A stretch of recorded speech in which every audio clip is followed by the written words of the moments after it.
Hello everybody. Today is March 8th, 2023, and today we are going to be looking at a potential presidential election between Joe Biden and Ron DeSantis. As I just outlined in my video yesterday, DeSantis is a legitimate threat to take down former President Trump in a Republican primary, and I truly believe that this election between incumbent President Biden and Governor DeSantis is the second most likely and a very realistic election we will see in 2024, so I think it's a good time for us to predict it as of this time. Looking at the polls, it's very close between these two. Neither of these two are able to get a big poll lead on any generic ballot against one another. Right now, Biden has a net lead of 0.4 points, which really doesn't mean much. Of course, Joe Biden, his popularity rating is rebounding, but as of now, he is still disapproved of by a net disapproval rating of 7.5 negative points, I guess it would be. And of course, Ron DeSantis in 2022 just won big in Florida, one of them supposed to be a swing state, one of the most diverse states in the country. DeSantis won big there, very popular there. The question is, how can that translate to the whole nation, or at least enough to win an election against Joe Biden? That's what we'll dive into in this video here. So first of all, we'll start out by characterizing, not Montana, all the safe Democratic states. You know, states that will probably be safe regardless of who ran for either party. You know, you got the West here for the Democrats. You've got some of the New England territories, most of the New England territory. So it's a safe state. Yeah, I'm off already. And then of course you got New York, the capital of liberalism, Illinois, and I think that's it for safe states for the Democrats. The Republicans, of course, have their share of safe states as well. Especially in the Northwest and in the Corn Belt.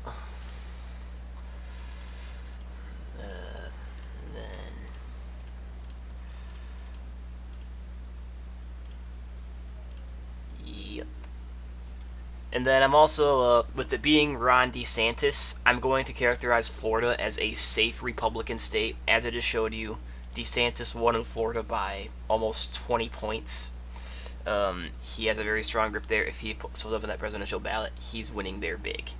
Also, a safe Republican state I would consider in this case is Alaska.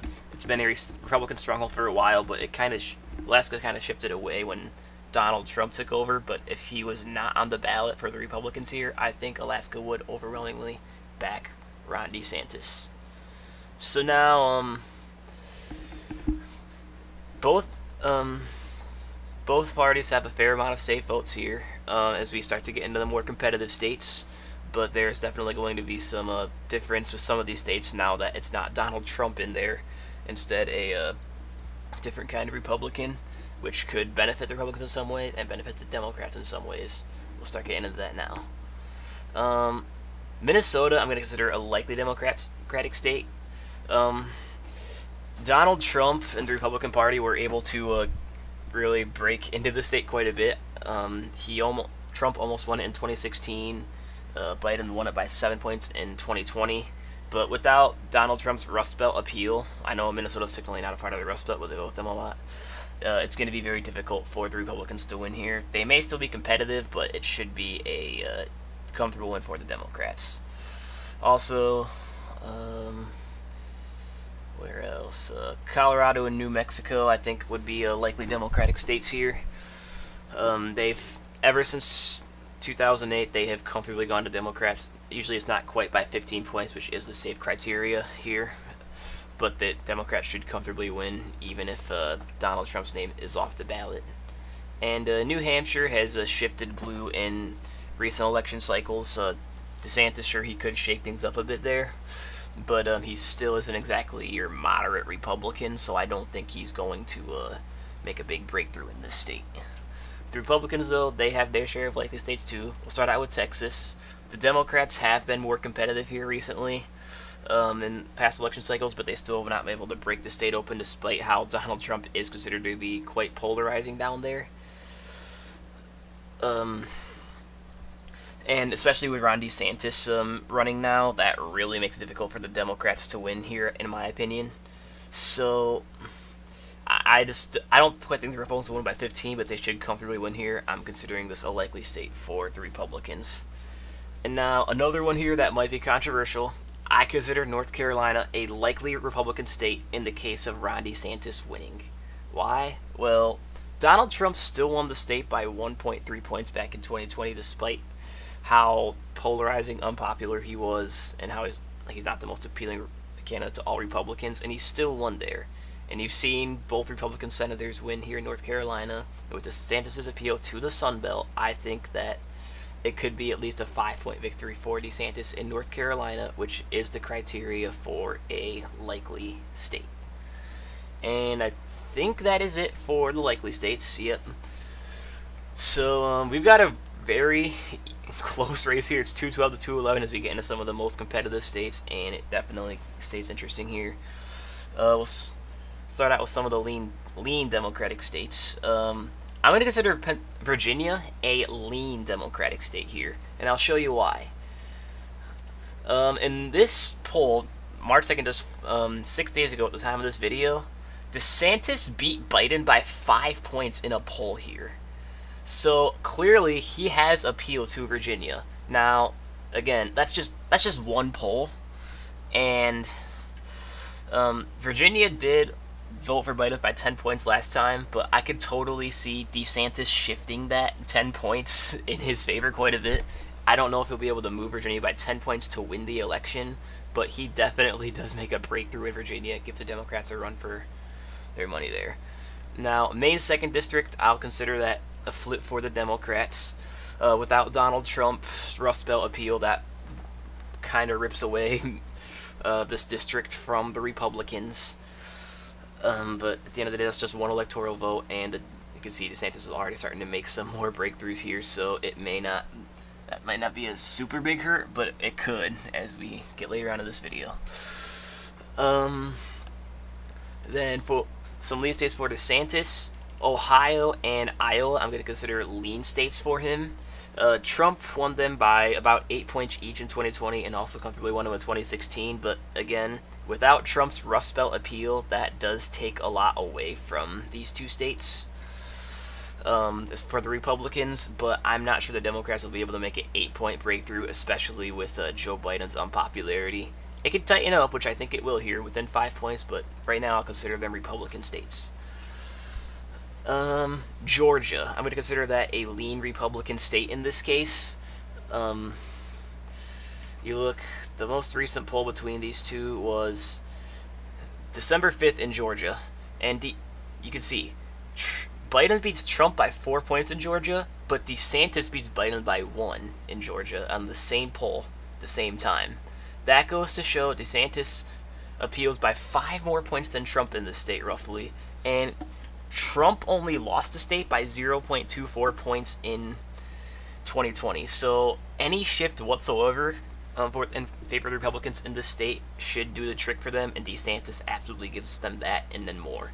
Similarly, Arizona, I'll consider that a lean Republican state in this case because, again, you look, where was it? Arizona, I had all the way all the way at the top. Biden beats Trump by 2 in the same poll that DeSantis beats Biden by 1. So there's a 3-point swing there. Arizona only voted for Joe Biden by 0.3 points in 2020. So any shift whatsoever for the Republicans should help him there. And with DeSantis' appeal across the Sun Belt, as we're seeing, he should be able to win there. And then we look at Nevada. Shoot, where am I? Nevada. Here we go. Trump beats Biden here, but usually their polls underestimate Democrats in Nevada, so I really don't buy Trump beating Biden there. But DeSantis, he beats Biden by 6 points. So clearly, across the Sun Belt, you're seeing in Georgia, Arizona, Nevada, Donald Trump, or Ron DeSantis is way more appealing than Donald Trump. And I think DeSantis would be able to win this state with the breakthrough for the Republicans.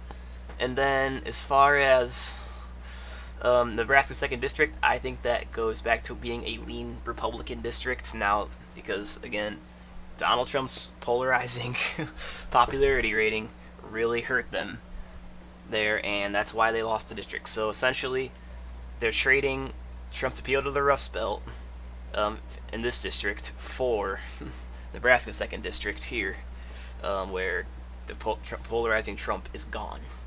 So now it comes down to the Sun Belt. DeSantis, very close. He needs one more state here. Biden, if he wins all 3 of these states, he wins. This right here is why the Rust Belt is so important in this election.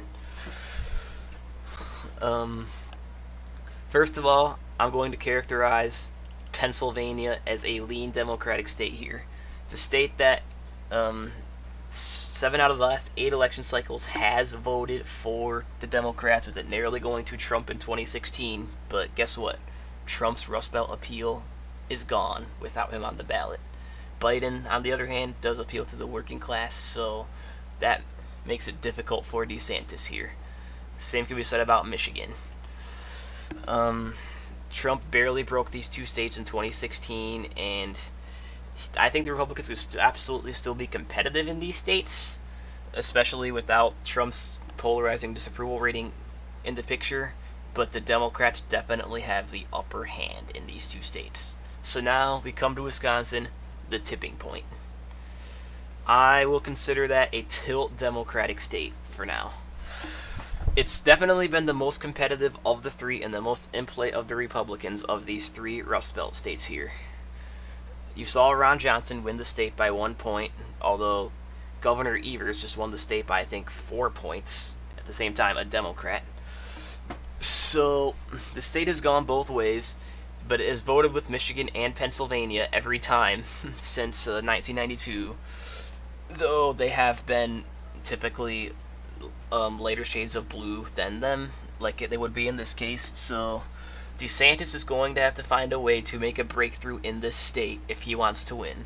I think he's got the Sun Belt down, but for him to win, DeSantis to beat Biden, he would have to either break Virginia, somehow get to Colorado or New Mexico with his Sun Belt appeal, or break Wisconsin. DeSantis is very close here, but I don't think he could quite pull it off. Or if he could even get Maine 2nd district, that would force a tie, which might not be a great thing for the country, but it's a very close election. Right now, I think Biden has a very slight edge. So thank you guys very much for watching. As you know, I'll be having plenty more videos for you in the future, near future and long-term future, covering all these elections. And that is all I have for today. This is Rust Belt Perspective, signing out.